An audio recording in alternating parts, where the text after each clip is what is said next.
Begin by settling into stillness. Let your shoulders loosen and drift down, as if two small leaves floating on a quiet pond. Soften the muscles around your eyes, the corners of your mouth, the fingers at rest.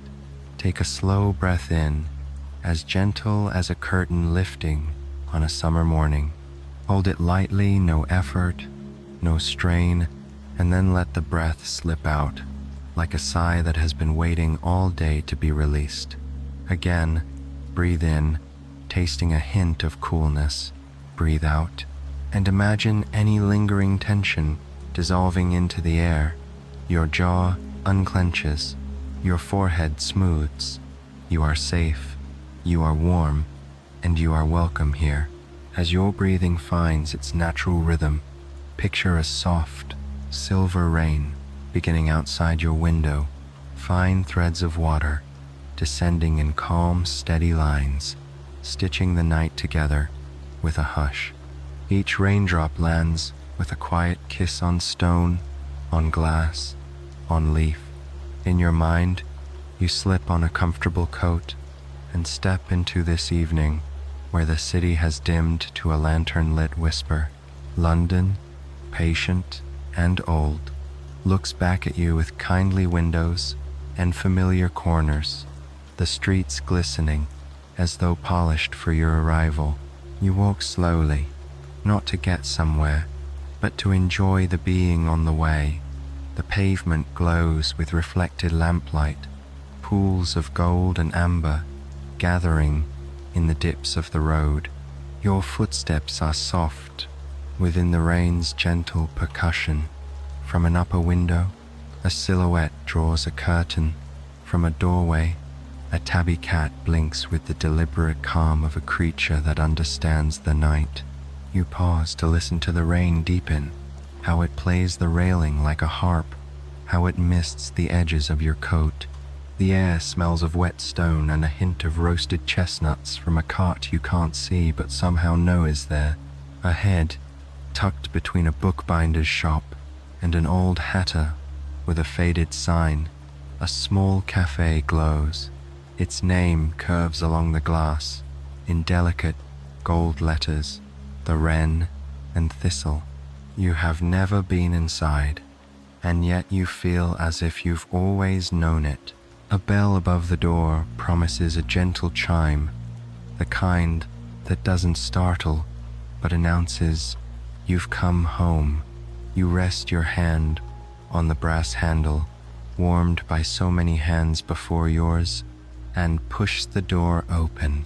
The bell gives its soft, round sound, and the cafe's warmth folds around you like a favorite blanket. The air carries a tender bouquet, freshly ground coffee, something buttery and sweet, orange peel, quiet spice. Candles sit in little pools of beeswax glow, and the walls wear the softened browns and greens of old gardens. A few round tables are scattered, as if a friendly wind set them down just so.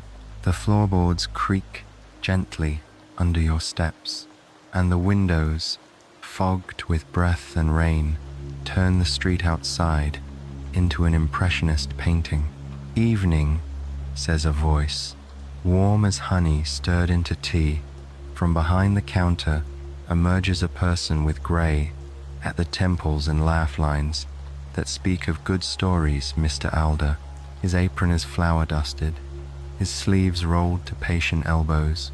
Welcome to the Wren and Thistle. Take any seat you like.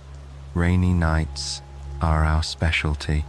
He smiles, as if this is a secret he shares only with those who love such nights. You choose a small table by the window where you can watch the rain. The glass hums faintly with the weather, a pleasant, steady murmur.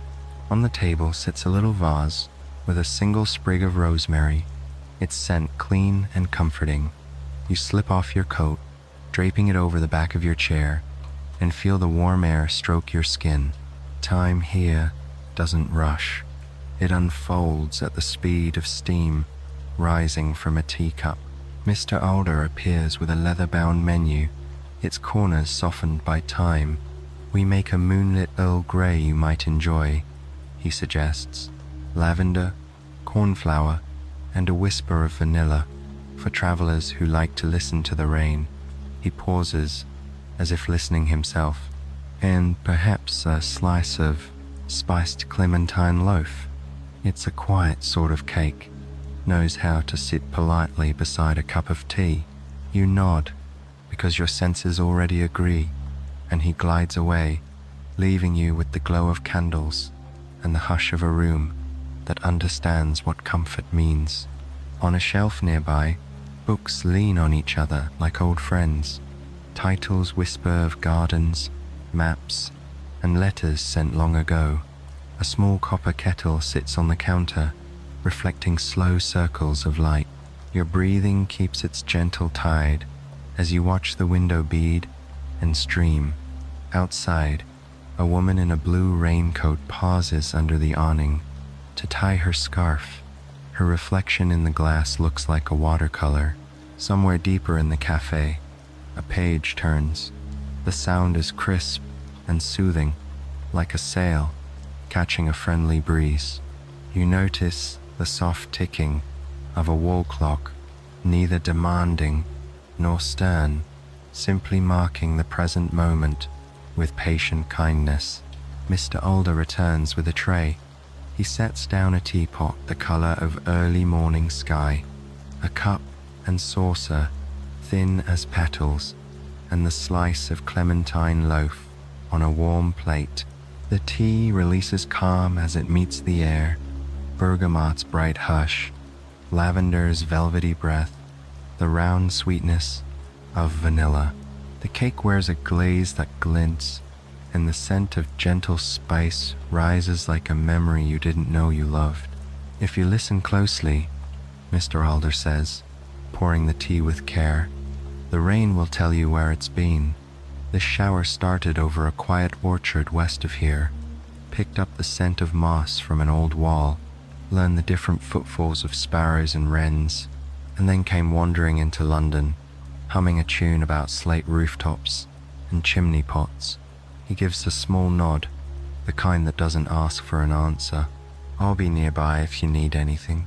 You lift the cup, feeling its warmth seeping into your fingers, and take a slow sip. The first taste is a soft brightness, then a bloom of floral calm, then a tender sweetness that lingers. You break off a piece of cake. It yields with a delicate crumb, citrus singing quietly through spice, the sort of flavor that makes you exhale and close your eyes a moment. A blanket of ease settles over you, tucking itself around the edges of your thoughts. Across the room, a pair of friends share a whispering conversation, laughter no louder than the rustle of leaves. Near the door, a small dog dozes in a basket with a tartan lining, its breath puffing in miniature clouds. Hanging from the ceiling is a mobile of tiny metal birds, wrens and thrushes, and nightingales that move almost imperceptibly in the warm currents of air, chiming the faintest bell as metal wing kisses metal wing. At the far corner stands a modest bookshelf marked "Found Letters and Forgotten Maps." The sign is handwritten in looping ink, the letters a little uneven, as if the writer paused now and then to smile at a memory. Curiosity arrives softly, like a feather on your sleeve. You rise and drift over, teacup in hand, and run your fingers along the spines. One thin folder bears your name. Not your full name, not the official one, but the name you use inside your own heart, the name that feels like home when someone says it kindly. You look back towards the counter. Mr. Alder is polishing a glass, and without turning, he says, "Ah, the shelf has chosen a traveler." He doesn't look surprised. He doesn't offer an explanation. Here, perhaps, such things simply are.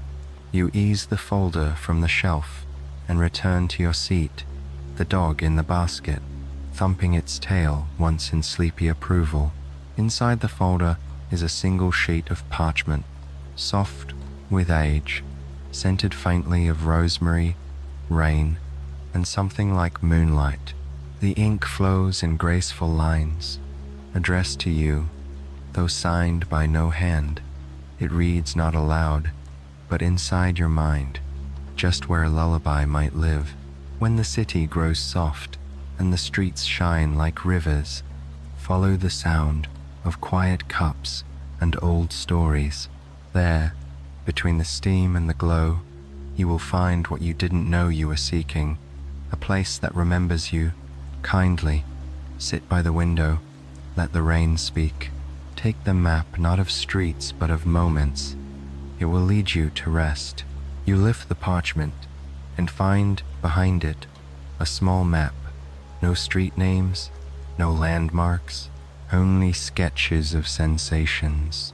A warm chair by a window, a soft lamp shaped like a pear, a teapot the color of dawn, a cake that tastes like winter turning into spring. At the end of the map, a tiny drawing of a bed, its blankets neatly turned down, a crescent moon stitched into the quilt. You smile, because the map looks exactly like this evening. Already island. You fold the paper gently and slip it back into its folder. The rain deepens, then softens, then settles into an even hush, like a cat needing a cushion and sighing into sleep. You lean on your elbow, your cheek warmed by your hand, and watch the window carry tiny rivers down its glass. The cafe seems to breathe with you, warmth expanding, calm settling, every sound polite and measured. Mr. Alder brings a small glass jar to your table. Inside, a sprig of thyme and a curl of lemon peel float in clear honey. A spoonful in your second cup, he advises. It's an old traveler's trick. Honey knows how to talk to a weary heart. He places the jar beside your teapot and leaves you to the quiet magic of small comforts. You stir a little honey into your tea, and the fragrance blooms again, like a flower that opens slower at night, so the moon can see it. The sweetness is gentle, never pressing, content to be noticed or not. Outside, a bicycle glides by, its rider bundled in a scarf, the wheels hissing softly on the wet street. Somewhere overhead, pipes murmur, an old building humming to itself, remembering other rains. You let your gaze wander around the room and discover details you somehow missed. A framed photograph of a wren perched on a teacup, a basket of postcards free for the taking, each with a watercolor of the cafe's window in different weather, a chalkboard with the words, "Rest is a kind of travel," written in a hand both steady and kind. You feel the truth of it in your bones. By staying here, by letting the evening unfold in teaspoons and candlelight, you are traveling to a place inside yourself that is quiet and clear. Your breath deepens without effort. Your shoulders, already loose, settle a little more. The chair cushions give, shaped by many restful evenings. The rosemary on your table leans toward you, as if to share its crisp, green comfort. And you know, without needing to know how, that this cafe will be here as long as nights are kind and rains are patient.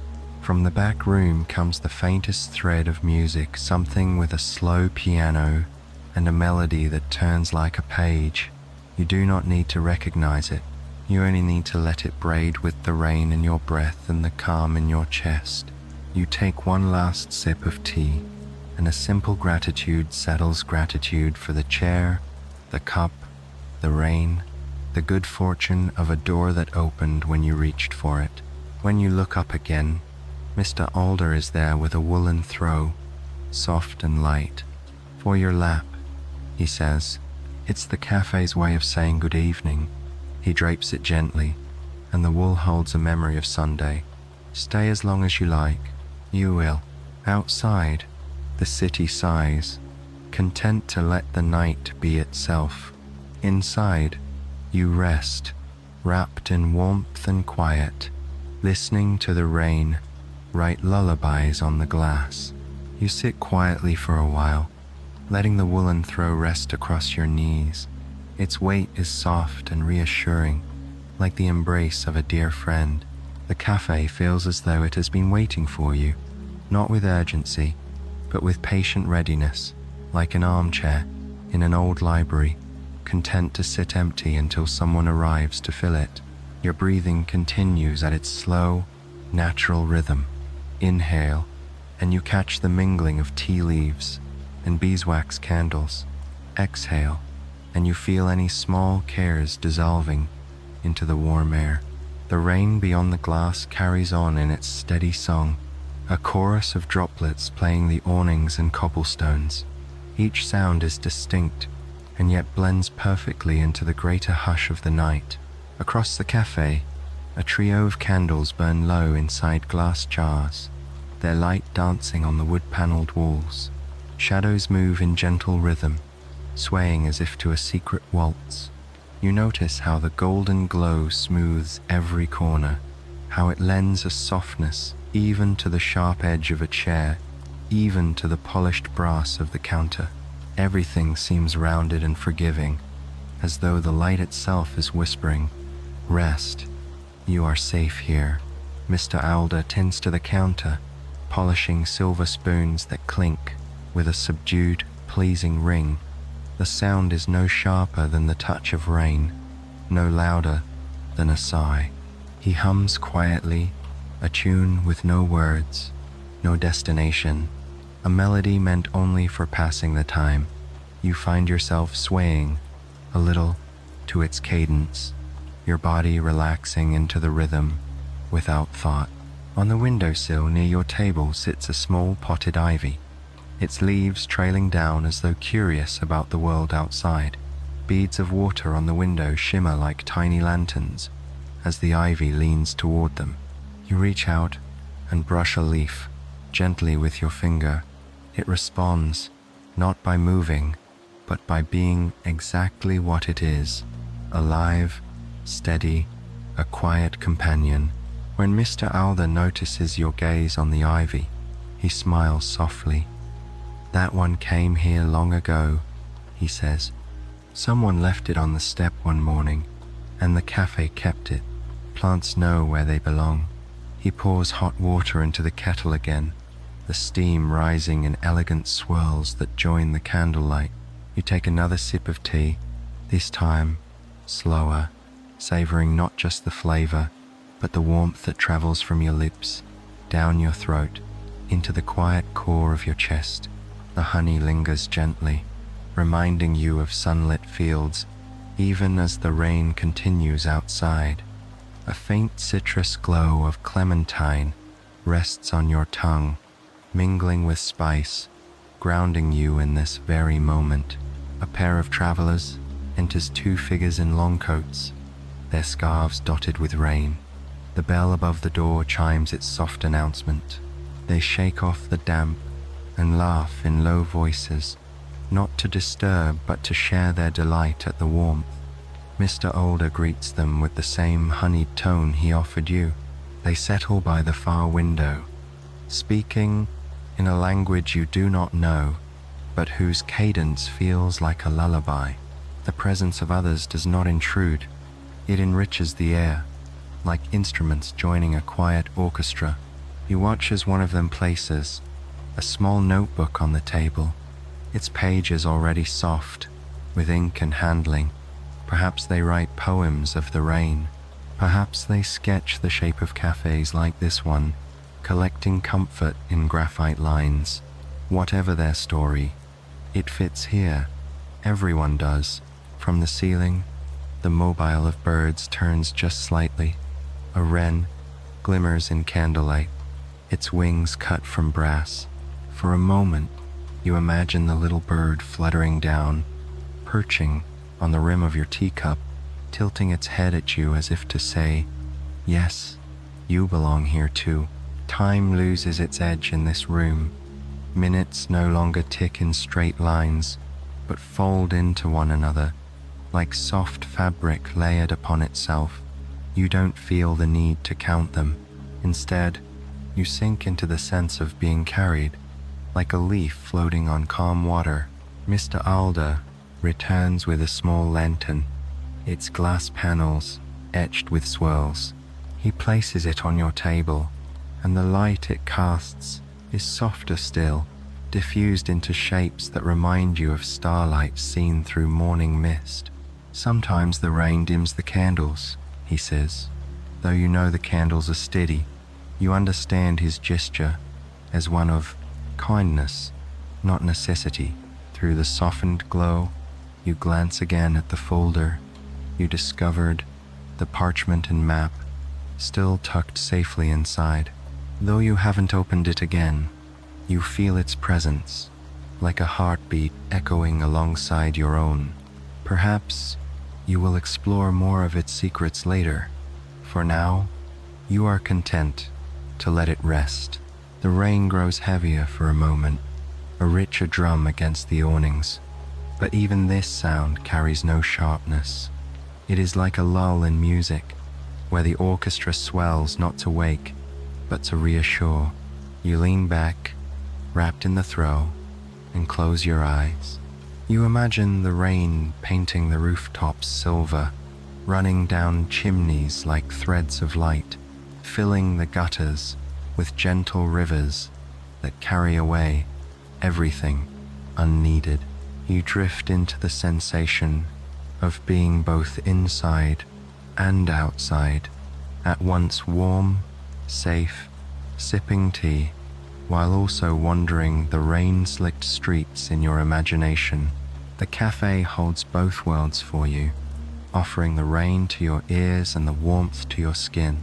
When you open your eyes, you see Mr. Alder placing a fresh log into a small iron stove at the back of the room.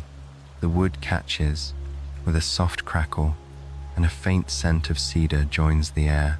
Firelight and candlelight mingle, and suddenly the cafe feels even more like a hearth, a sanctuary built not just of wood and stone, but of care.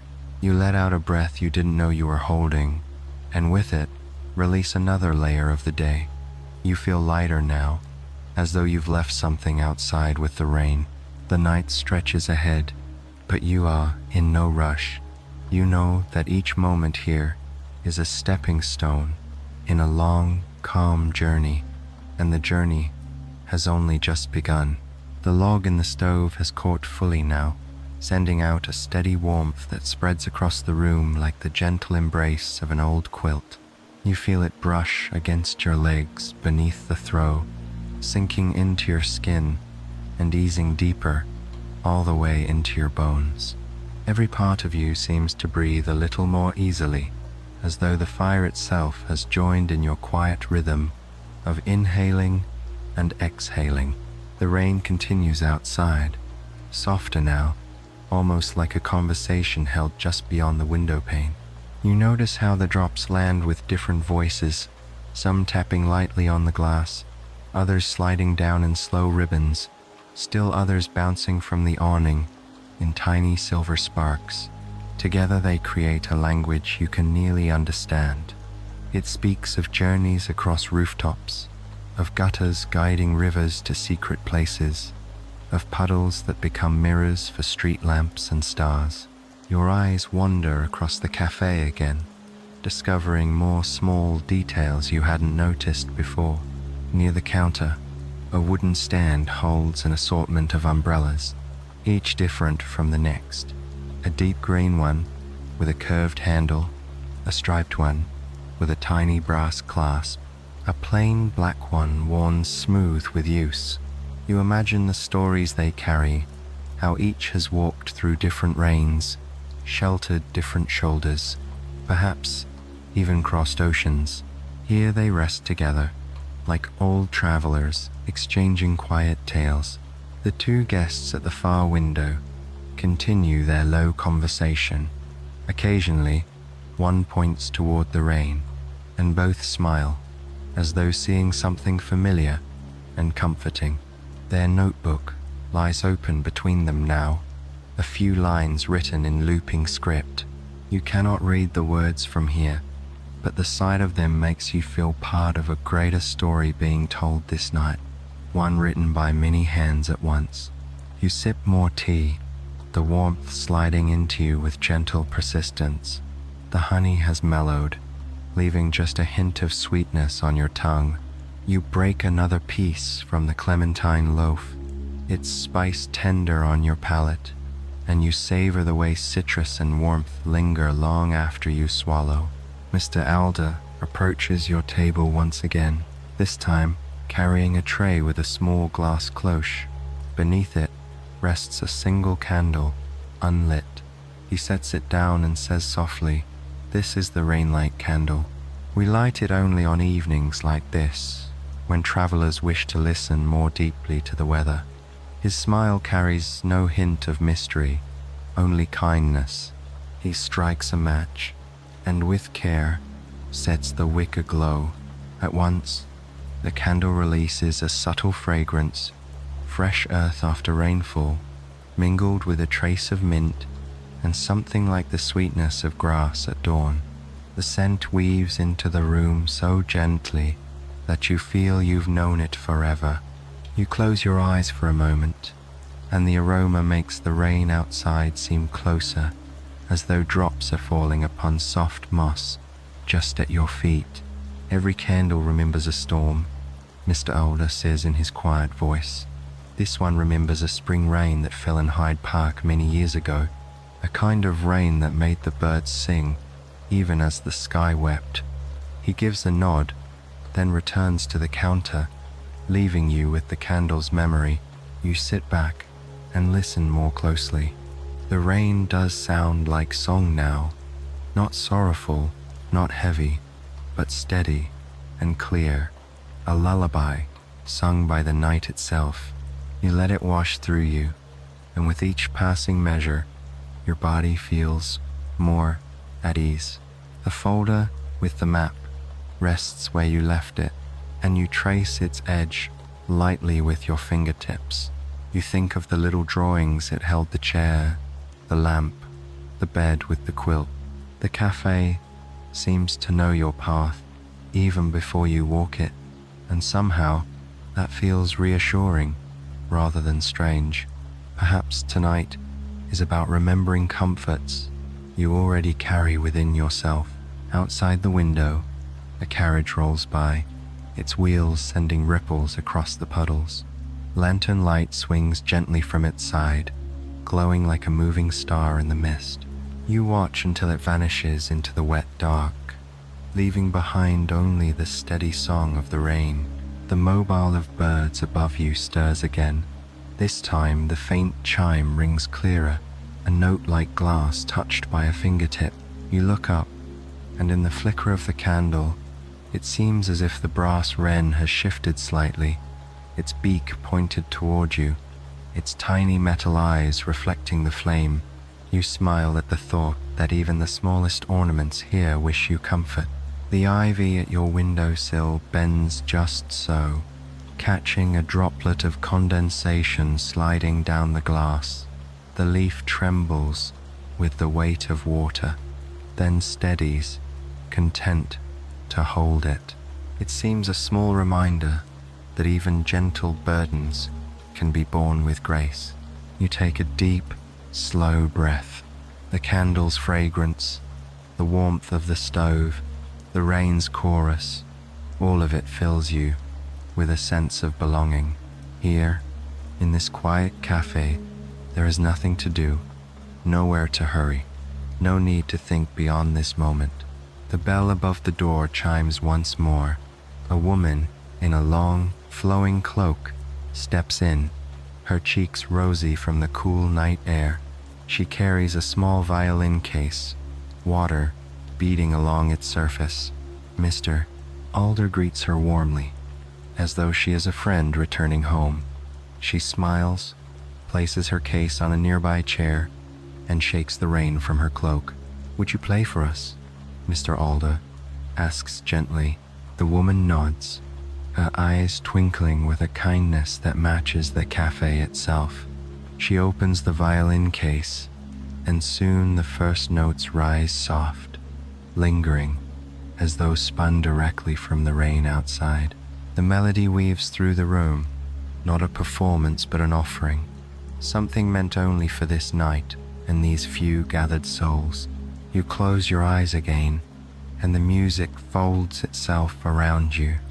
The violin sings with the rain, sings with the candle, sings with the warmth of tea and spice. It feels as though the whole cafe is breathing together now, each sound part of a single lullaby made just for you. The violin song lingers in the air like a ribbon, drifting slowly from note to note, soft enough to soothe, yet clear enough to shine. Each stroke of the bow feels as if it carries a droplet of rain into the room, polished into music before your very ears. You let the melody slip over you, through you, around you, until you can no longer tell where the sound ends and your breath begins. Your eyes remain half closed, and the glow of the cafe deepens in your perception. The lantern Mr. Alder placed on your table seems to sway gently, though you know it doesn't move. Shadows bend and stretch along the wooden walls, making the room feel even larger, as if it contains more space than the outside world allows. The violin's tones curl into these corners and soften them, filling each gap with warmth. The woman playing sways slightly with her instrument, her cloak folded neatly over a chair. She does not look at the small audience. Her eyes are closed, her expression serene, as though she is simply listening alongside you, guided by her own bow. She plays as if remembering a dream. The rain beyond the window shifts its rhythm to join her. Where before it tapped in scattered patterns, now it falls in phrases, like soft percussion keeping time. A breeze brushes the window, and for a moment you imagine the entire city of London, listening, leaning closer, soothed by the same gentle harmony. Mr. Alder moves quietly around the cafe, tending to candles, pouring tea for the other guests, always with the respect of a man aware he is part of something sacred. He pauses at your table, leaning just enough to whisper, "Music makes the rain less lonely." Then, with a kind smile, he leaves you to the sound. You draw the throw closer around you, its texture woolly and familiar. The warmth of the stove has settled into your limbs. You sip your tea, now cooler, but no less comforting, and taste again the lingering honey. The violin rises slightly, then dips, like the gentle rocking of a boat on still water. You sway with it, the motion so subtle you might not notice, were it not for the way it loosens your shoulders and steadies your breath. At the far table, the two travelers set down their notebook and lean into the music, their words falling away into silence. Their hands rest loosely on the table, fingers brushing as if to say, "Yes, this is what we were seeking." Even the small dog in the tartan basket lifts its head once, sighs in approval, and curls back into deeper sleep. The candle at your table flickers in response to a hidden current of air. You watch the flame bend and straighten again, as if bowing along with the violinist's movements. The scent of rain-kissed earth and mint lingers, weaving seamlessly with the music. You close your eyes more fully now, allowing your imagination to rise gently like steam. You see yourself walking through a misty London street, violin music trailing ahead of you like a golden thread. Cobblestones glisten, shop windows blur with rain, and lanterns guide you step by step. Each note is a lantern, each pause is a doorway. You walk slowly, knowing you are not alone, even if the street seems empty. The music is company enough. The dreamlike vision fades, As you open your eyes again, returning to the cafe's embrace, the woman lowers her bow and lets the last note dissolve into silence. The room does not rush to applaud. Instead, there is a pause, a silence, so complete it feels like the world is holding its breath. Then, softly, Mr. Alder says, "Thank you." His words carry more weight than 100 claps. The violinist smiles faintly, nods once, and sets her instrument carefully into its case. She pours herself a cup of tea from the counter, joining the hush rather than breaking it. The rain resumes its natural rhythm outside, no longer shaped into music, but still echoing what it has learned. You realize how deeply your body has settled. Your chest feels open, your heartbeat unhurried. Even your thoughts, which often wander restlessly, now move slowly, like drifting boats on a quiet canal. You let them pass without clinging, watching as they float by in the candlelight. Mr. Alder brings a small plate to your table, 2 delicate shortbread biscuits, dusted lightly with lavender sugar. "A gift," he says, simply. The biscuits are crisp at the edges, tender in the middle, and their flavor blooms like a meadow beneath the rain. With each bite, you feel even more grounded, more present. The violin case remains nearby, and though no sound comes from it now, you still feel the music echoing inside you, a resonance that has become part of your own rhythm. The rain outside softens again, as though pleased with the concert it has been part of. You lean back in your chair, closing your eyes once more. Around you, the cafe continues to glow and breathe.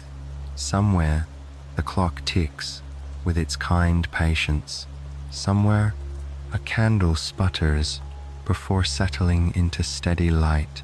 Somewhere, a kettle whistles faintly as water comes to boil again.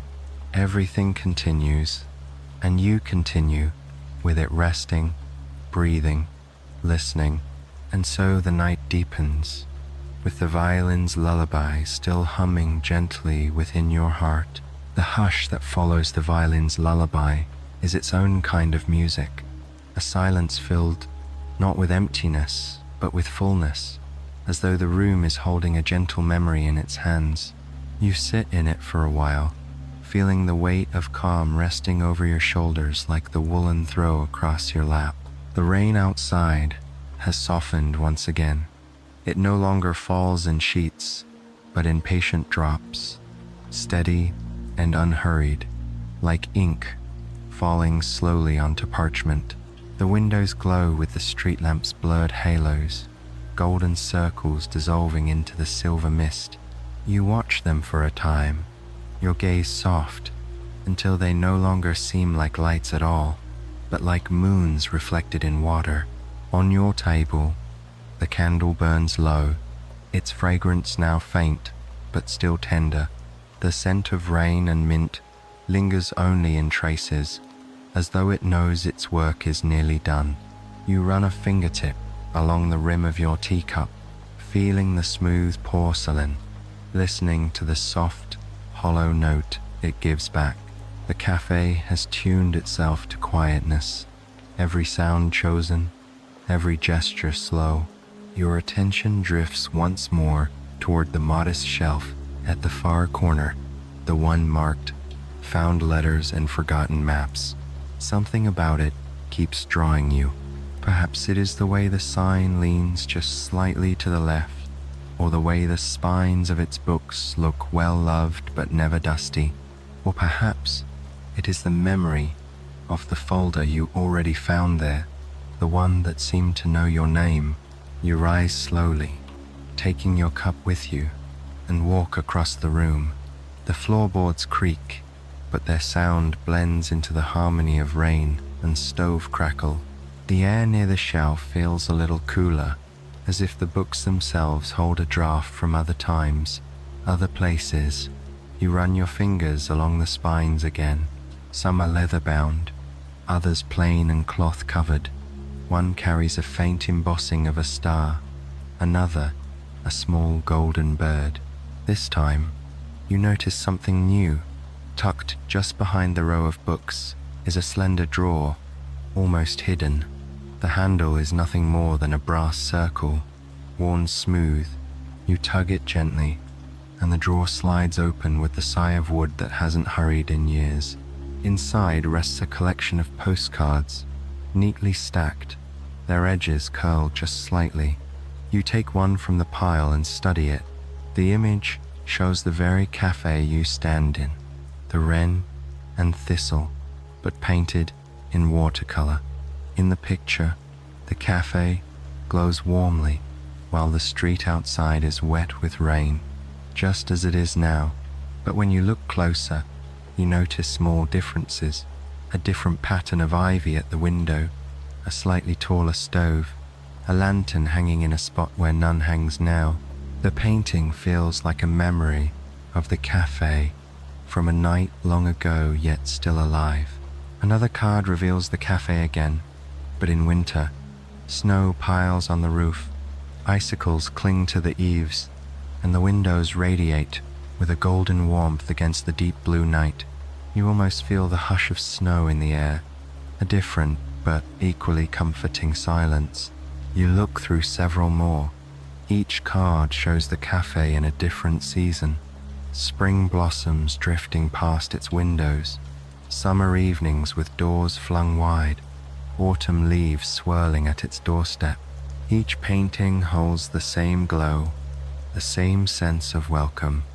You realize with a soft smile that the cafe seems eternal, a place that belongs to every season and every traveler. Behind the postcards lies something else, a folded sheet of parchment, faintly blue at the edges. You open it carefully and find a map, not of streets or rivers, but of sounds. Inked lines curl into shapes that resemble raindrops, teacups, footsteps. Little notes mark places on the map. The sigh of a chair, the hush of falling leaves, the laughter of friends late at night. It seems to be a chart of moments rather than places, a guide not to where you must walk, but to what you must notice. You close the parchment gently, feeling its softness between your fingers, and slip it back into the drawer. A quiet gratitude fills you, as if you've been given permission to pay attention to the small sounds that make life gentle. When you turn back, Mr. Older is watching you from behind the counter. He doesn't appear surprised. He only nods once and says, "The cafe keeps what others forget, so it can be remembered when the time is right." His words are simple, but they settle into you like seeds in good soil. You return to your seat, the woolen throw waiting patiently on your chair. The violinist has joined the two travelers, and the three speak softly, together, laughter rising every now and then, like bubbles in a glass. The dog in its basket snores faintly, twitching in a dream. You sip the last of your tea, now cooled, but still tasting faintly of honey and lavender. The fire in the stove sighs as a log settles into embers. You rest your head against your hand, feeling the weight of the night grow tenderly heavier. The cafe holds you, just as it holds its letters and maps, keeping you safe until you are ready to remember what peace feels like. The night drapes itself more fully across London, though here inside the cafe, the light has not dimmed, but grown warmer, like the steady glow of embers. You draw the woolen throw up higher, tucking it under your chin, and sink a little deeper into the cushions of your chair. The window beside you continues to weep gentle trails of rain, the glass turning the street outside into shifting brushstrokes of gold and silver. You lean closer to the window, resting your elbow lightly on the sill. The pane hums faintly beneath your touch, carrying the vibration of droplets landing. Each drop creates a miniature world as it clings to the glass, catching reflections of lanterns, bending the lines of buildings, turning every straight edge into something soft and dreamlike.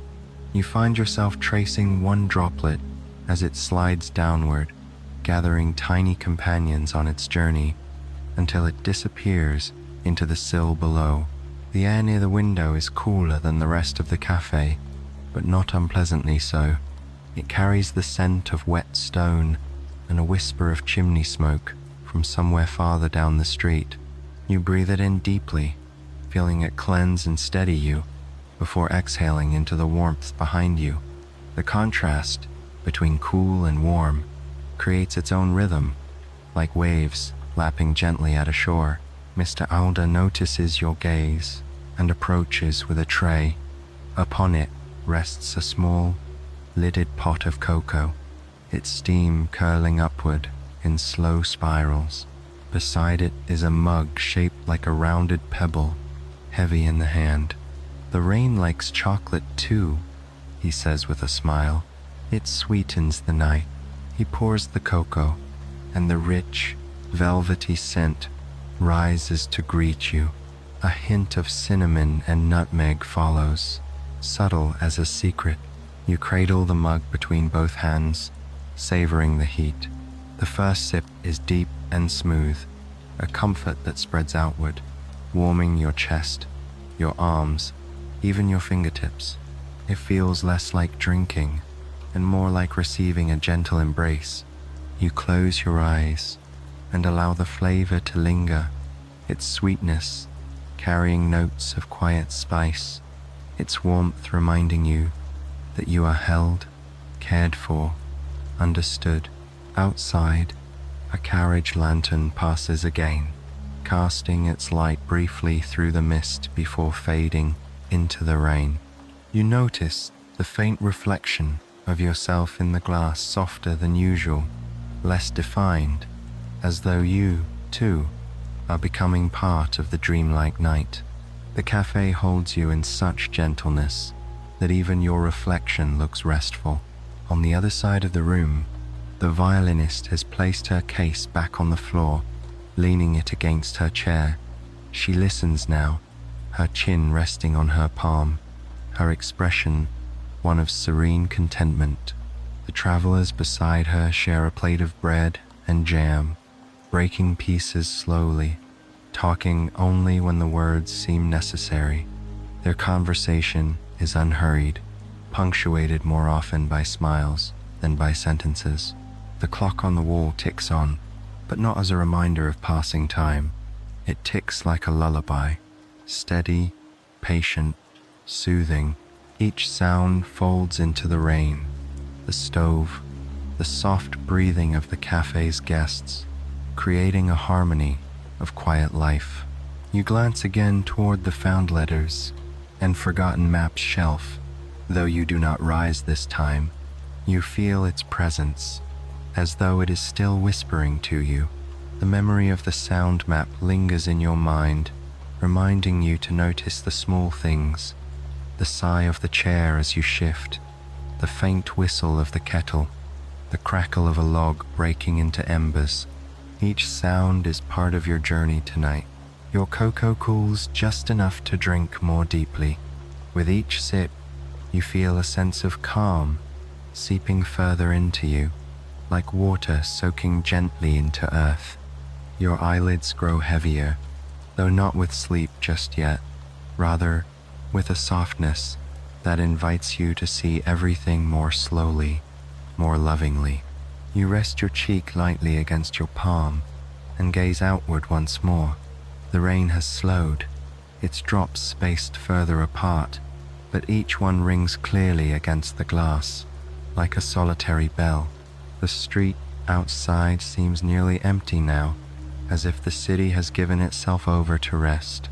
A lamplighter passes, his pole glinting in the lantern light, and tips his hat toward the cafe before moving on into the mist. The gesture feels like a blessing, a quiet acknowledgement that you are exactly where you are meant to be.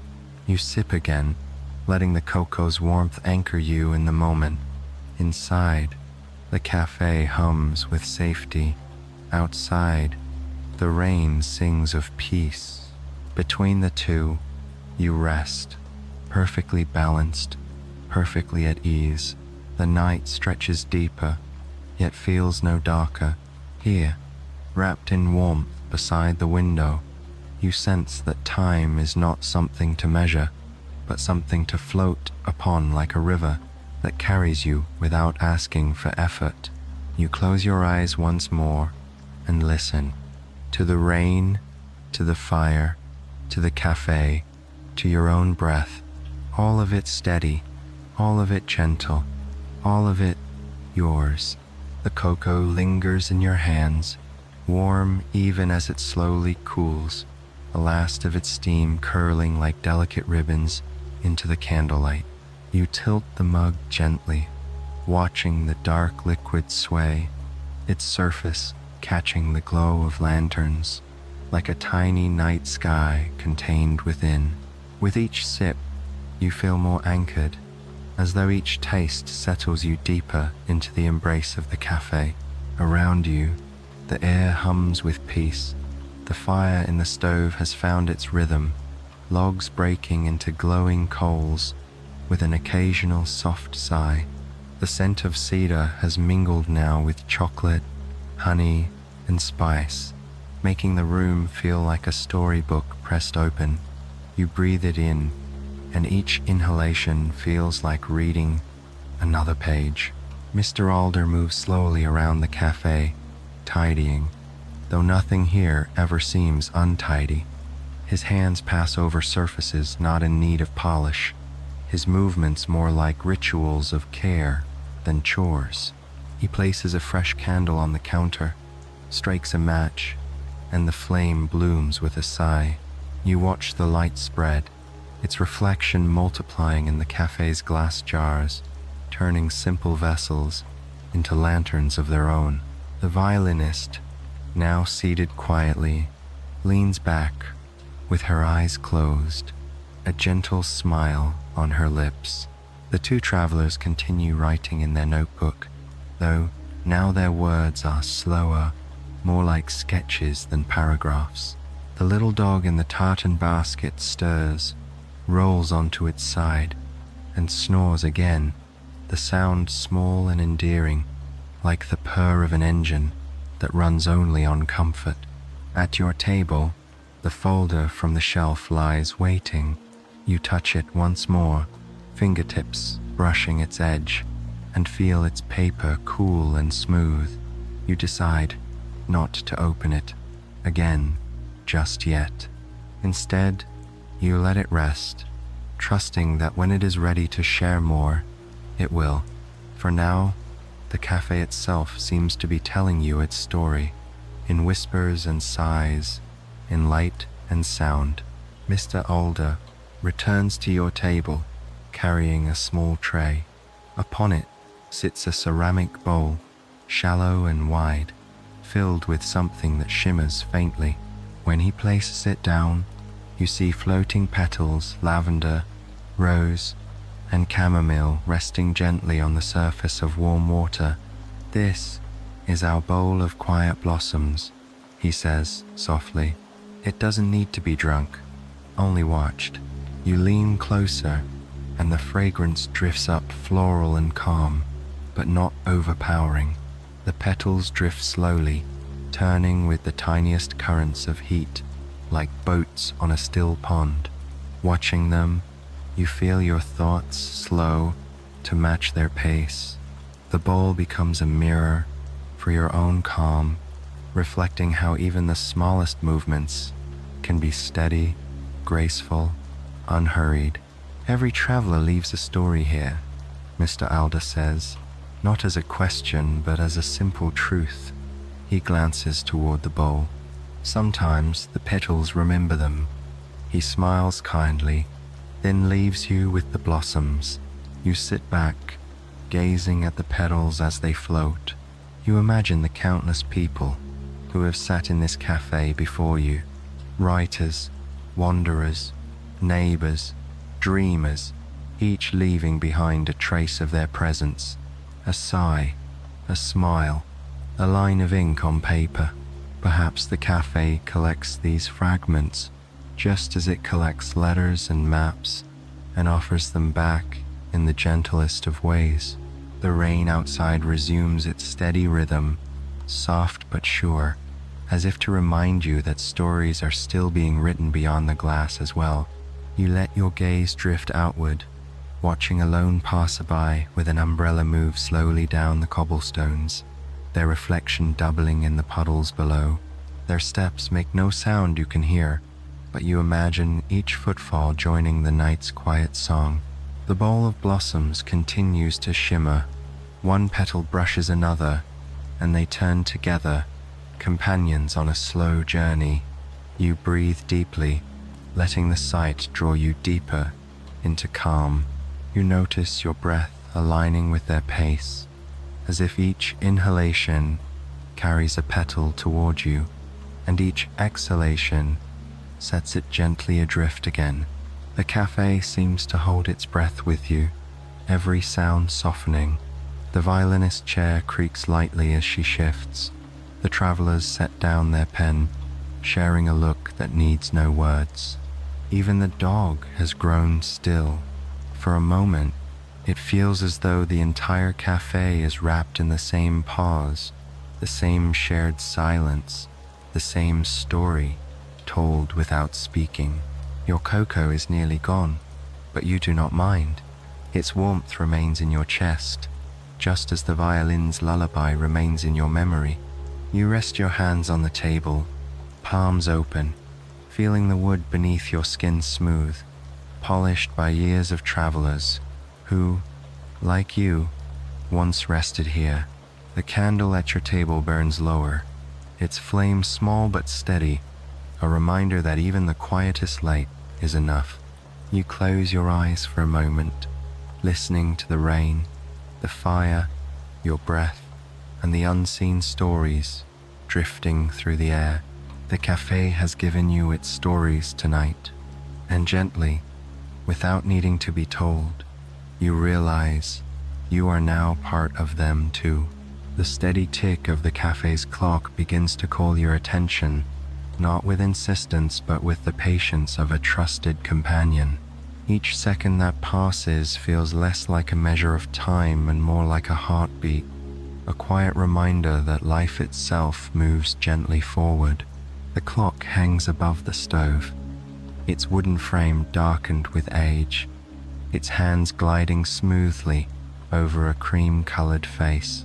The numbers are faint, worn by years of glances, but somehow easier to read because of it. You find yourself staring at the pendulum as it swings back and forth, each arc steady and unhurried. You sip the last of your cocoa, letting the flavor linger on your tongue, and listen more closely. The ticking doesn't stand alone. It blends with the hiss of the fire, the patter of the rain, the faint breath of the dog in its basket. Together they form a rhythm, a lullaby made from ordinary sounds. You lean into it, and your breath aligns with theirs, as if the cafe itself is breathing with you. Mr. Alder notices your gaze toward the clock. That clock has kept time here for longer than anyone remembers, he says, his voice low, as though speaking of an old friend. But it doesn't rush, it only reminds. He runs a cloth along the counter, polishing a glass, absent-mindedly. We say it doesn't measure hours, it measures moments. You let that truth settle into you. Yes, it feels right. The cafe isn't a place to count minutes, but to gather them. Each sip of tea, each note of the violin, each raindrop on the window, all become part of the collection. The violinist, still seated in her chair, hums softly to herself now, a tune without words. The travelers scribble a few final lines into their notebook and then close it gently, their hands resting upon its cover. They sit back, content, their eyes drifting to the window as though to watch the rain carry their words away. Your own eyes return to the clock. The pendulum swings, and with each motion you feel yourself sway slightly inside. It rocks you like a boat upon a calm river, not enough to move you from your seat, but enough to loosen the edges of thought. You imagine drifting on that river, lanterns floating alongside, the water carrying you exactly where you need to go. Without effort, the cafe's air has grown even softer now. The stove is a low glow, its warmth steady and deep. Candles gutter occasionally, their flames leaning toward one another as though whispering secrets. The scent of blossoms still hovers faintly from the bowl, floral notes weaving with cedar and cocoa. You rest your head against the back of your chair and close your eyes for a moment. Behind your lids, you see not darkness, but colors. The gold of candlelight, the silver of rain, the deep brown of wood polished by hands over time. You hear not silence, but music, the ticking clock, the rain song, the quiet breaths of the cafe's guests. When you open your eyes again, the world looks softer, as though the room itself has exhaled. You notice a small detail you hadn't seen before, an inscription carved faintly into the base of the clock. Leaning closer, you read, "To measure peace, not time." You smile, letting the words settle in your heart. Perhaps that is what this cafe truly offers. Not drinks, not shelter from the rain, but a place where peace itself can be measured and shared.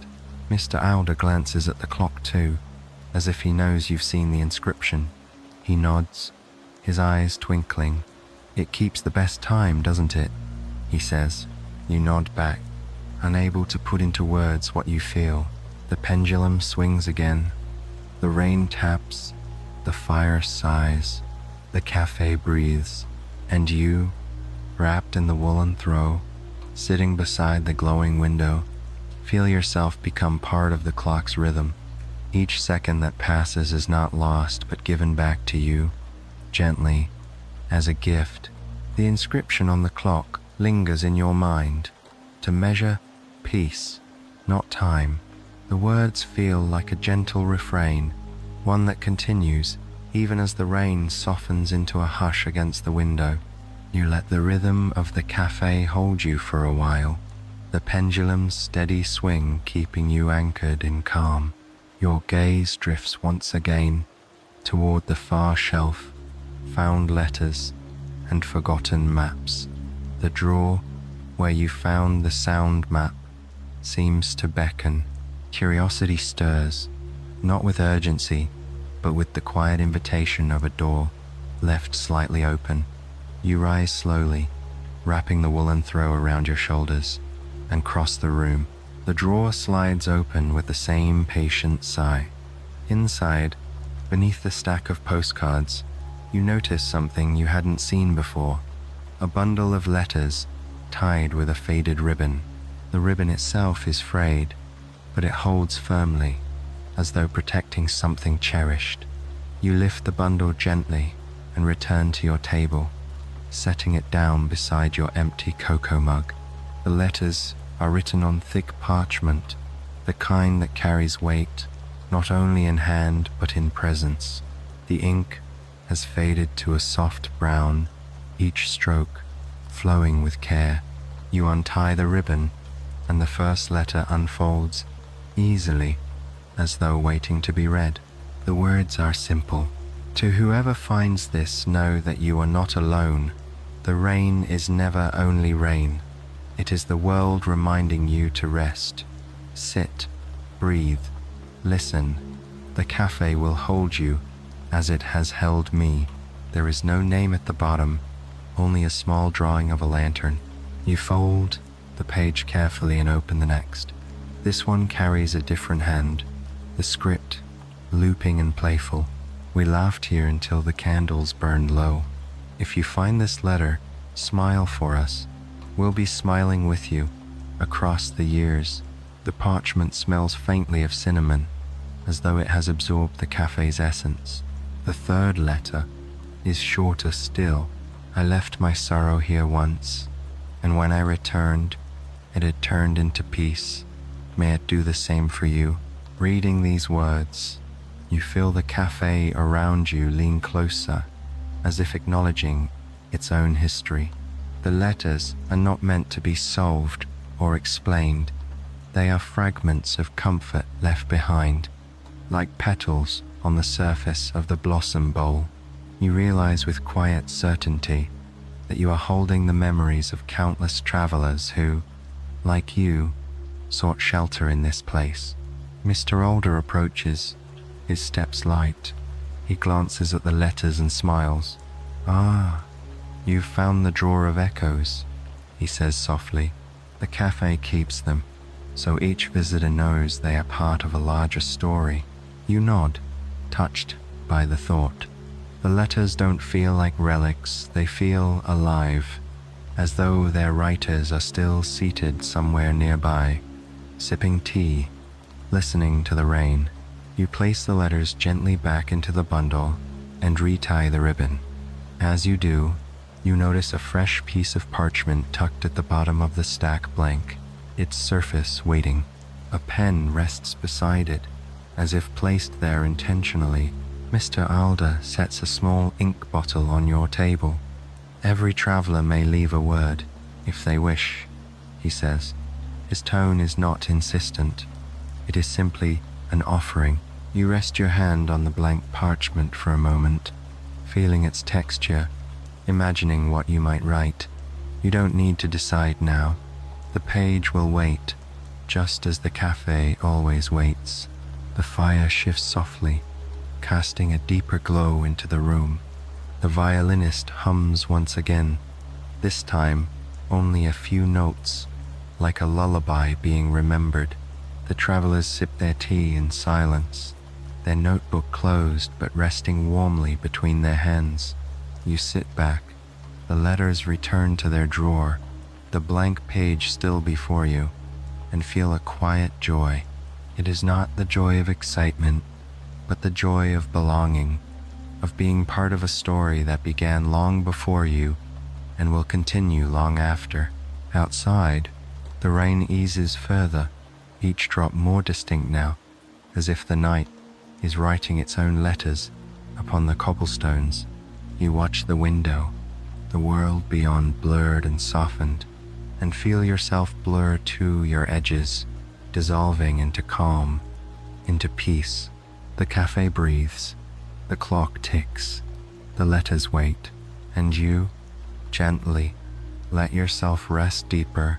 The cafe has grown quieter still, though not empty of life. It feels like the hush of a library after dusk, when every sound becomes more precious. The rain has eased into a fine mist, almost imperceptible on the glass, its presence marked only by the soft sheen it leaves upon the cobblestones outside. The clock ticks on, steady and calm. The pendulum's swing has become a lull in itself, rocking you gently from one moment to the next. The letters in the drawer rest where you left them, the blank sheet waiting patiently, as though it knows you will return when the time is right.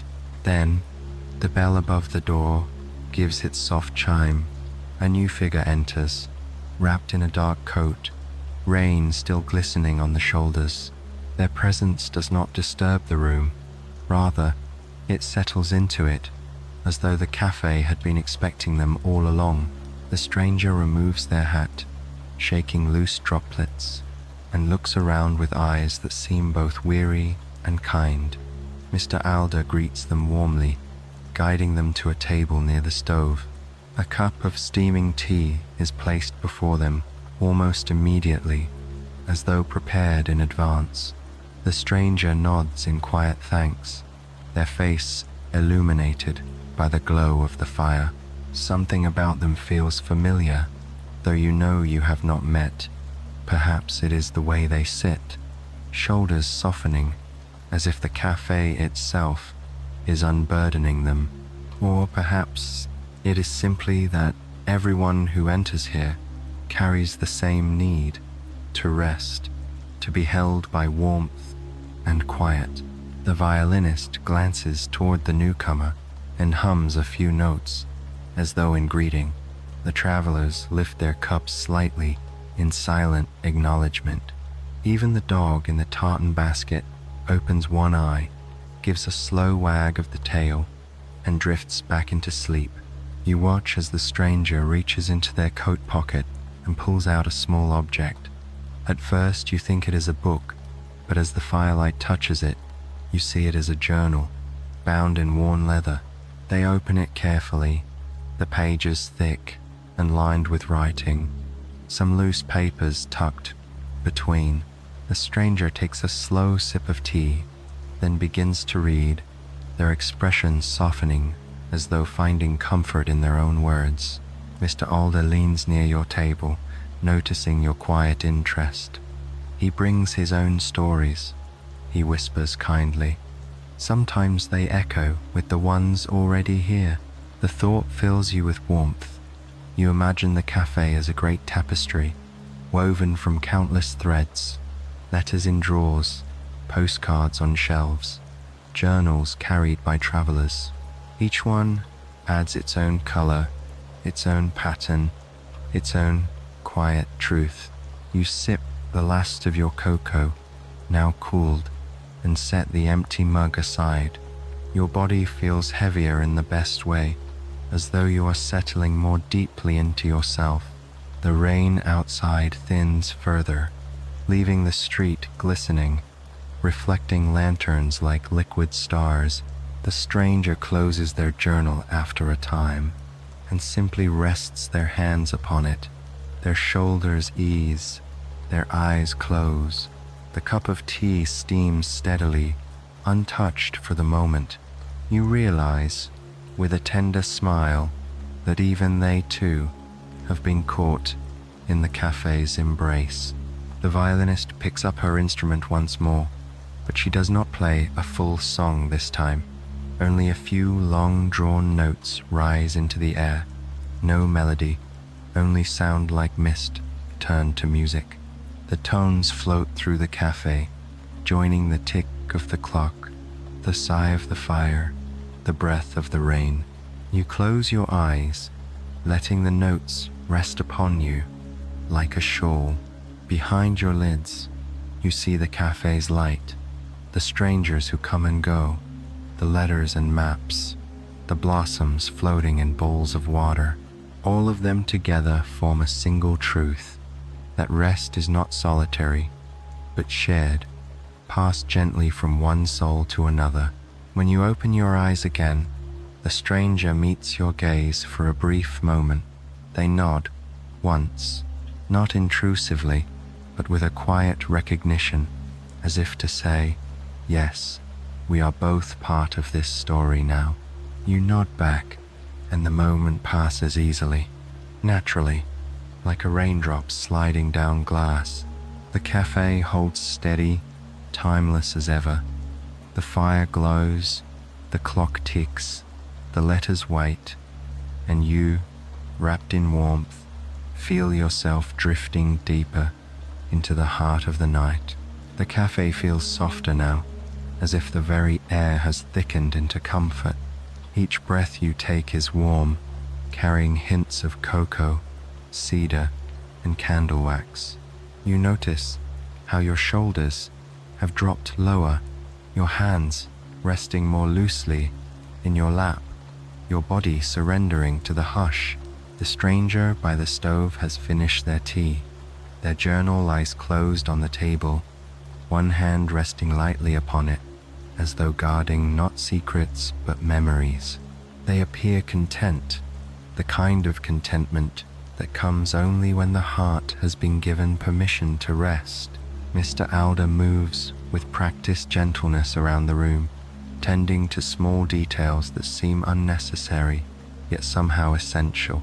He straightens a chair, shifts a candle closer to the wall, and adjusts the mobile of brass birds so their wings catch the firelight. Each action is like a note in a larger song of care. Then he brings something new to your table. A lantern. It is small, made of glass panels, held within a bronze frame, its handle curved like a question mark. Inside, the flame burns low, steady as a heartbeat. He places it beside your empty mug and says softly, "The lantern is for listening." You lean closer. The flame within flickers slowly, and as it does, you hear something you hadn't noticed before. Faint whispers. Not words exactly, but the sound of pages turning, of rain striking rooftops, of laughter carried on the wind. The lantern seems to collect echoes of the night and offer them back in gentle fragments. You close your eyes and listen more carefully. The whispers shift into images. A child laughing under an umbrella, a cat stretching beneath a lamplight, a street violinist playing beneath an archway. Each scene passes through you like a dream, vivid yet fleeting, leaving behind only a sense of quiet joy. When you open your eyes, the lantern glows more brightly for a moment, as if acknowledging you're listening. Then it settles again into its steady flame. The violinist sets down her instrument completely now and leans back, closing her eyes. The two travelers tuck their notebook away and share a quiet smile, their hands meeting in the center of the table. The stranger near the stove rests both arms on the journal, their head bowed, perhaps asleep, perhaps simply at peace. The cafe has become a chamber of lantern light and rain music, every detail aligned to soothe.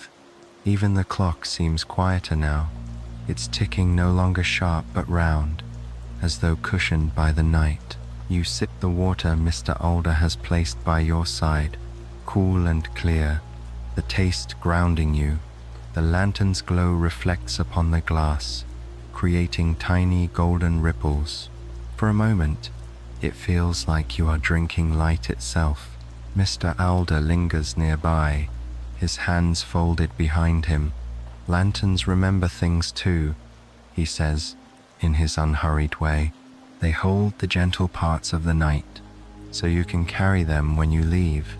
His eyes twinkle, but he asks for nothing more, and soon he returns to the counter. You reach out and rest your fingertips lightly on the lantern's warm bronze. The surface hums faintly, not hot, but alive, with quiet energy. It feels less like an object and more like a companion, sharing its calm with you. Outside, the mist has thinned, leaving the street slick and glimmering. The lamplighter's glow lingers on the stones, doubled in puddles that look like small portals to another sky. The rain is nearly stopped now, only the occasional drop falling, like punctuation at the end of a long, soothing sentence. You lean back once more, the throw snug around you, the lantern glowing steadily at your side. The cafe has reached a stillness so complete that you feel suspended within it, as though time itself has paused just long enough for you to breathe without any weight. Your eyelids grow heavy, but you resist nothing. You let the heaviness come, the softness come, the quiet come. The lantern glows, the cafe hums, and you rest deeper. The lantern's glow rests quietly beside you, its flame swaying with the rhythm of your breath. You feel as though you've been folded into its circle of light, a traveler wrapped in golden calm. The cafe has grown hushed, even more so than before. Only the clock ticks, and the embers in the stove crackle now and then, like faint punctuation in a lullaby. Your eyes drift once more to the folder from the found letters and forgotten maps shelf. It lies where you left it, but tonight it feels heavier, not in weight, but in presence, as if it is waiting. You draw it closer, sliding it across the table until it rests before you. The parchment inside greets you with the same soft scent of rosemary and rain. This time, when you unfold the map, You notice something new. Alongside the drawings of chairs and lamps, of teapots and quilts, faint lines have appeared. Like trails drawn in silver ink, they wind from one image to another, curling and branching like rivers. You trace them with your fingertip, and as you do, the lantern's flame brightens slightly, casting longer shadows. Each line seems to hum with meaning. One connects the sketch of the chair to the stove, another curves from the teapot to the candle, and yet another stretches outward, past the borders of the map itself. The lines do not describe streets or landmarks, but moments, threads of comfort linking one memory to another. You close your eyes and follow the map inward. At once, the cafe around you deepens. You hear the rain not only outside, but within you, each drop falling gently across your thoughts. You feel the warmth of the stove like a sun resting beneath your skin. You taste the cocoa once more, though your mug is empty, and then, like turning a page, you see something else. A quilt spread neatly on a bed you recognize from the drawing. The quilt glimmers faintly with a crescent moon stitched into its center. You do not move toward it physically, but your heart drifts there, sinking into its softness, as though guided by the map itself. When you open your eyes again, the cafe remains around you, unchanged. Yet, the sense of the quilt lingers, as if it has been tucked across your shoulders, even while you sit here. The lantern flickers approvingly, its flame bending as if nodding. The violinist has fallen asleep in her chair, her head tilted gently against the backrest, her instrument resting safely at her side. The two travelers have left their table hand in hand, slipping quietly upstairs to what you imagine must be rooms kept for weary wanderers. The stranger by the stove still rests with their journal, their breathing slow and steady. You are not alone, yet you are held in the solitude of peace. Mr. Alder approaches, carrying a small box made of dark wood. He sets it gently on your table and opens it, to reveal a handful of tiny paper stars, folded with delicate precision. Each one is no bigger than your fingertip. They shimmer faintly in the lantern's glow, though they are made of nothing more than paper.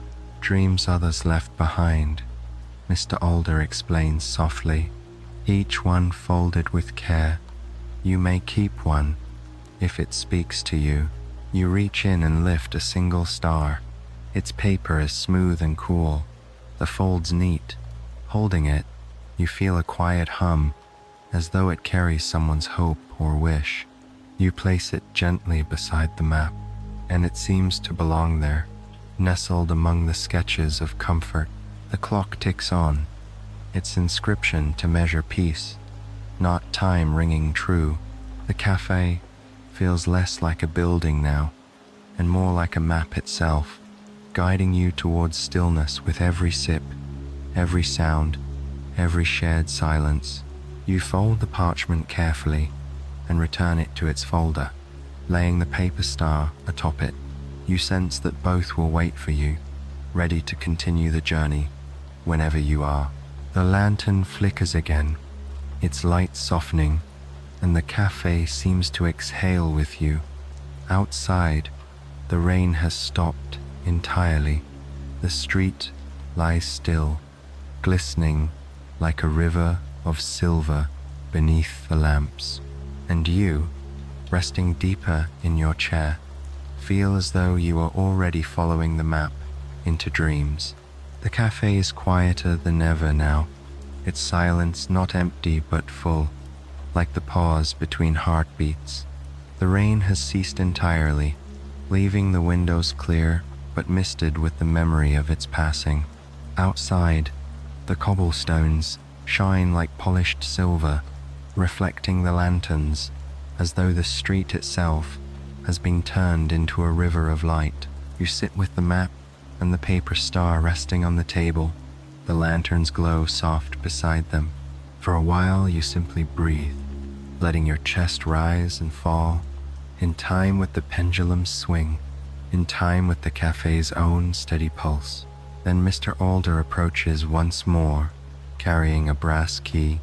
He places it gently on the table, its surface warm from his hand. "The cafe keeps rooms for dreamers," he says quietly. "One has been waiting for you." His tone carries no suggestion of urgency. It is not a summons, only an invitation. You look toward the staircase you hadn't noticed before, tucked in the far corner beside the shelves. Its banister is carved with vines and leaves, smoothed by countless hands. A soft golden glow drifts down from above, as though a room upstairs has already lit itself in welcome. You gather the woolen throw around your shoulders, slip the folder and the paper star under your arm, and rise. The cafe seems to approve candles flicker. The fire sighs. The clock ticks on. The dog in the basket gives a single wag of its tail. You walk slowly, each step creaking on the wooden floor, until you reach the staircase. The climb is gentle, each stair broad and worn, carrying you upward as if on a tide.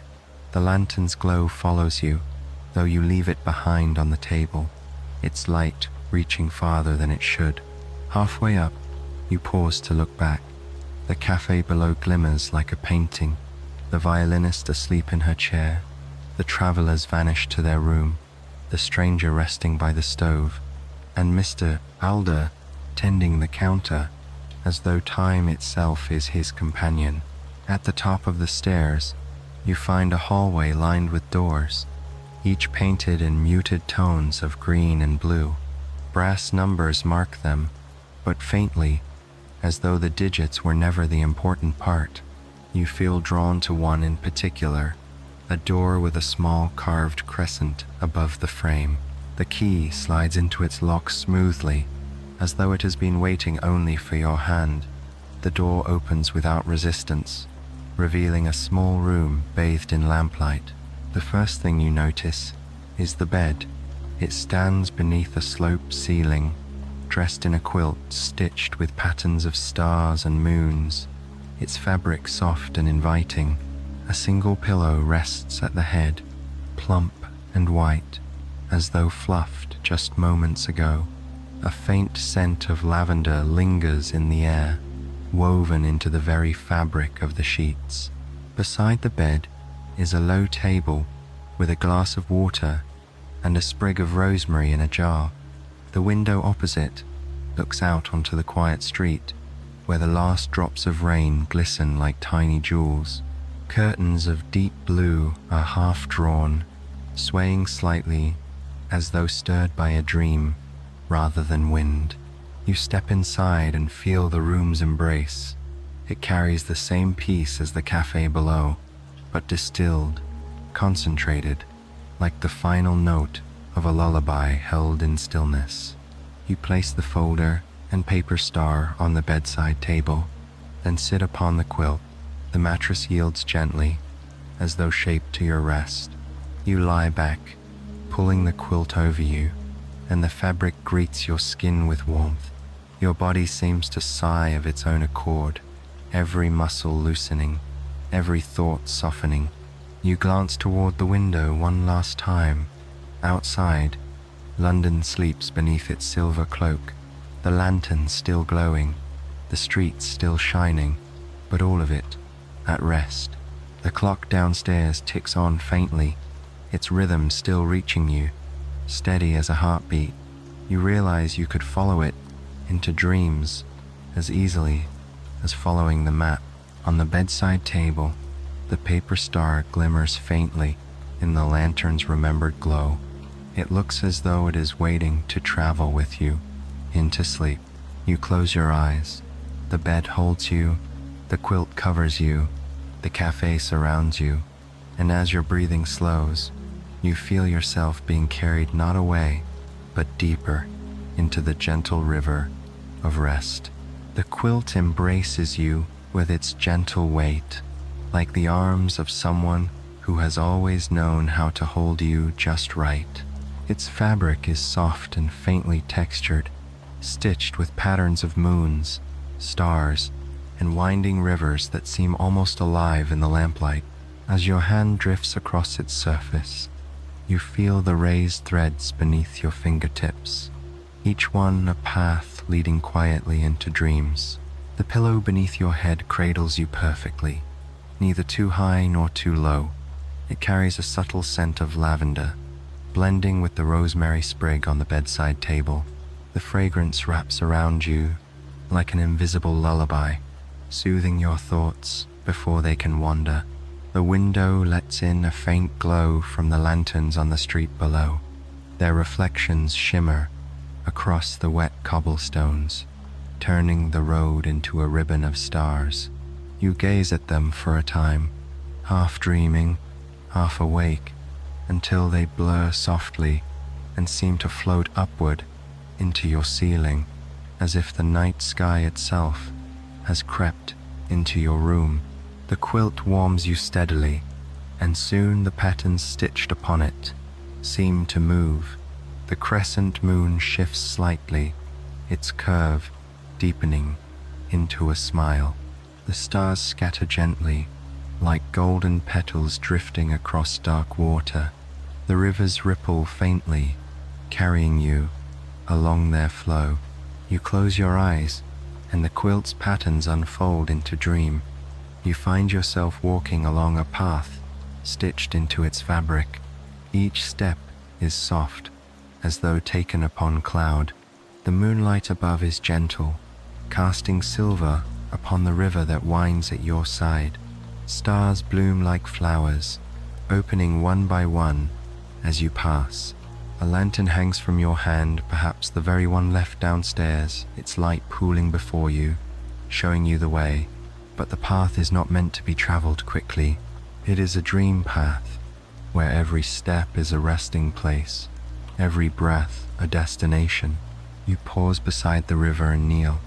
The water flows as smooth as silk, carrying tiny folded paper stars downstream. One of them looks familiar, the same as the one you placed on the bedside table. You reach out and let your hand drift into the water. It is cool, but not cold, refreshing, like the first sip of morning air. The paper star brushes your fingers, and for a moment you feel the wishes of others, the laughter of friends, the quiet of gardens, the relief of burdens set down. Each wish is soft, like a feather against your palm. You release it, and the star drifts onward, content to continue its journey. The moon above grows brighter, but not harsh. Its light folds around you, a silver blanket to match the quilt upon your body. The dream and the waking moment merge seamlessly, one flowing into the other, like rivers meeting at a bend. You lie deeper into the quilt, both in the dream and in your bed. The pillow holds your head as though it has been waiting for this very moment. The air feels thick with peace, as if the room itself is breathing slowly beside you. The faint tick of the cafe's clock reaches you even here, steady and sure, like a companion guiding you further into sleep. Each swing of its pendulum is a step deeper on the dream path, each tick another star opening in the night sky above. Your breath grows slow, steady, effortless. Inhale the scent of lavender and rain-washed streets. Exhale the weight of the day, the noise of thought, all dissolving into quiet. The quilt shifts once more, tucking itself around your shoulders without your moving. You are safe, you are held, you are home within this dream. The last thing you see before drifting further is the crescent moon on the quilt, glowing faintly like a smile meant only for you. The quilt holds you as though it was stitched not with thread, but with kindness itself. Its gentle weight spreads evenly across your body, neither heavy nor light, but perfectly balanced, like a hand resting upon your shoulder to say, all is well. The lavender in the pillow, the rosemary by the bed, the faint memory of cocoa on your tongue, all linger as soft companions. The night outside has grown utterly still. No footsteps, no carriages, no echoes of the day remain. Only silence, punctuated by the steady tick of the cafe's clock, drifting up the stairs, each beat slower, gentler, more like a lullaby. You breathe in, deep and slow. The air carries warmth, with just the faintest cool edge of night. You breathe out, releasing what little remains of thought. Each breath becomes easier, like setting down stones you hadn't realized you carried. Your mind drifts back to the cafe, below the lantern glowing softly on your table, the bowl of blossoms turning quietly, the letters tied with ribbon, the violin's lullaby that still hums within you. You see them not as separate moments, but as a single tapestry woven for you, guiding you here, to this bed, to this quilt, to this peace. The dream you stepped into from the quilt continues. The river of stars flows on, carrying paper wishes downstream. Lanterns float beside you, their light never fading. The moon smiles from above, and its glow spreads like a soft tide across the landscape of your heart. Every step on the dream path now feels slower, until it no longer feels like walking at all, but simply resting in the flow. The cafe seems to follow you here too. You hear the dog's gentle snore, the traveler's quiet laughter fading into sleep, the violinist's last hum, the stranger's journal closing softly, and Mr. Alder, always present, always steady, tending the cafe with patient hands, keeping watch so you may rest without worry. The quilt breathes with you. Inhale, it rises. Exhale, it settles. You are not separate from it, nor from the room, nor from the cafe. You are part of its rhythm, woven into its story, safe within its walls. Your eyelids are heavy now, though closing them no longer changes what you see. Behind them, lanterns glow, stars drift, rivers shine. You are already within the dream, already where you need to be. The clock downstairs ticks on, but its sound grows distant, like a lull echoing across a valley. You no longer count the moments. You no longer need to. Peace is not measured, it is simply lived. You let go completely. The quilt tucks you closer.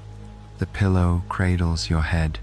The air sighs around you, gentle as a friend, whispering good night. And as you drift fully into sleep, the cafe holds you.